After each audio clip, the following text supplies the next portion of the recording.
আজ আমি আপনাদেরকে তৈরি করে দেখাবো মজাদার অ্যাপেল জুস। অ্যাপেল জুস বানাতে কি কি লাগছে দেখে নিই। মধু, খেজুর, red apple, green apple, pink salt, ice cube এবং ঠান্ডা পানি। সবার প্রথমে রেড অ্যাপেল নিব। দর্শক, অ্যাপেলে আছে আয়রন। যাদের রক্তে হিমোগ্লোবিনের মাত্রা কম তাদের ক্ষেত্রে অ্যাপেল অনেক উপকারী। সমস্ত অ্যাপেল দিয়ে দিচ্ছি। এখন দিব গ্রিন অ্যাপেল, স্কিনের ক্ষেত্রে অনেক উপকারী। এখন আমি দিয়ে দিচ্ছি খেজুর। খেজুরে আছে অ্যান্টিঅক্সিডেন্ট এবং প্রচুর এনার্জি বাড়ায়। আমি সমস্ত খেজুর দিয়ে দিচ্ছি।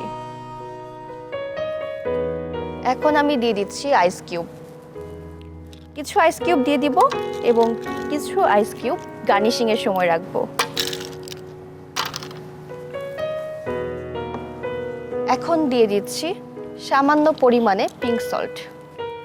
দর্শক, আপনাদেরকে জানিয়ে রাখি, পিঙ্ক সল্টে সোডিয়ামের মাত্রা কম থাকে, যার প্রভাবে যাদের লবণ বা লবণাক্ত কোনো খাবার খাওয়া নিষেধ থাকে তারা সহজে পিঙ্ক সল্ট খেতে পারবেন। পিঙ্ক সল্ট অন্যান্য লবণের তুলনায় অনেক উপকারী এবং হেলদি, তাই রমজান মাসে আপনার খাবারের লিস্টে পিঙ্ক সল্ট রাখতে পারেন। এখন আমি দিয়ে দিব সামান্য পরিমাণে মধু।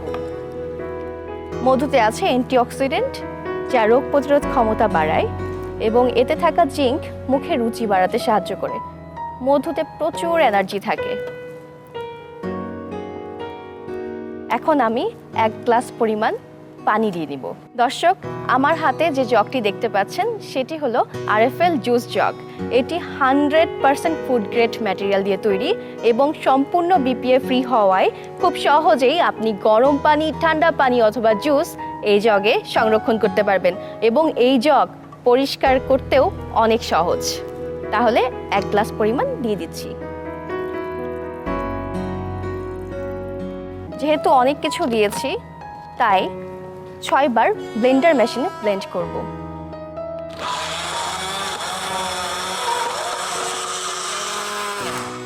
এখন একটি গ্লাস নিয়ে নিয়েছি।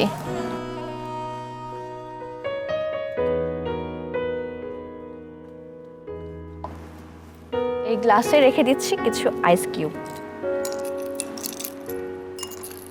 এখন আমি মধু দিয়ে গার্নিশিং করব।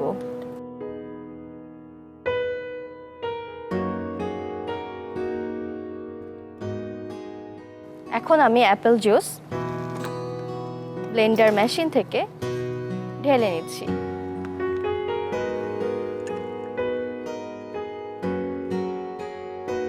দেখতে চমৎকার হয়েছে।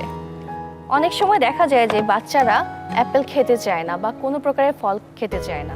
সেক্ষেত্রে তাদের ক্ষেত্রে সহজে যদি আপনি পুষ্টি চান যে আপনার সন্তান ঠিকমতো পুষ্টিকর খাবার গ্রহণ করবে, তাহলে জুস খুব পারফেক্ট একটি পানীয়।